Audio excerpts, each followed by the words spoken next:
بھائیوں، بزرگوں، نوجوان اور عزیزوں، السلام علیکم ورحمۃ اللہ وبرکاتہ۔ جیسے کہ آپ سب کو خبر ہے کہ 29ویں تاریخ کو یعنی جون کو گاندھی میدان میں جانے کا ایک حکم امیر شریعت حضرت مولانا احمد ولی فیصل رحمانی کی طرف سے جاری کیا گیا ہے۔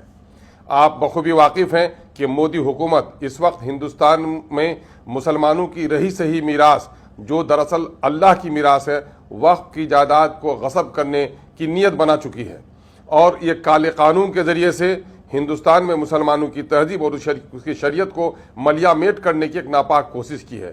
شریعت کا تحفظ ہمارا ایمانی فریضہ ہے۔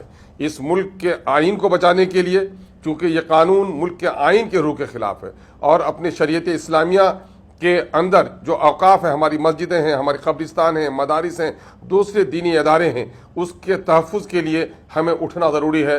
یقین جانیے، مچھلی بغیر پانی کے زندہ نہیں رہ سکتی اور مسلمان شریعت کے بغیر زندہ نہیں رہ سکتا۔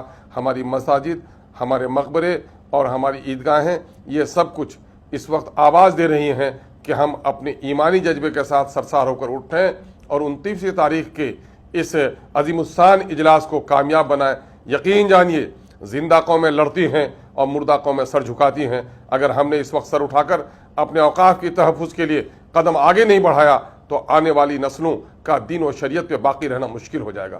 امید ہے آپ پوری توانائی کے ساتھ اس اجلاس کو تاریخی بنانے میں پہل کریں گے۔ ہمیں ہے انتظار آپ سب کا۔ میں خود بھی چل رہا ہوں اپنے خیش و قاریب کے ساتھ۔ سیمانچل کی ایک بڑی پٹی آ رہی ہے، MIM کے نوجوان ہر طرف سے آ رہے ہیں۔ ذات، مذہب، مسلک اور سیاسی جماعتوں سے اوپر اٹھ کر ایمانی حرارت کے ساتھ اس اجلاس کو کامیاب بنائیے۔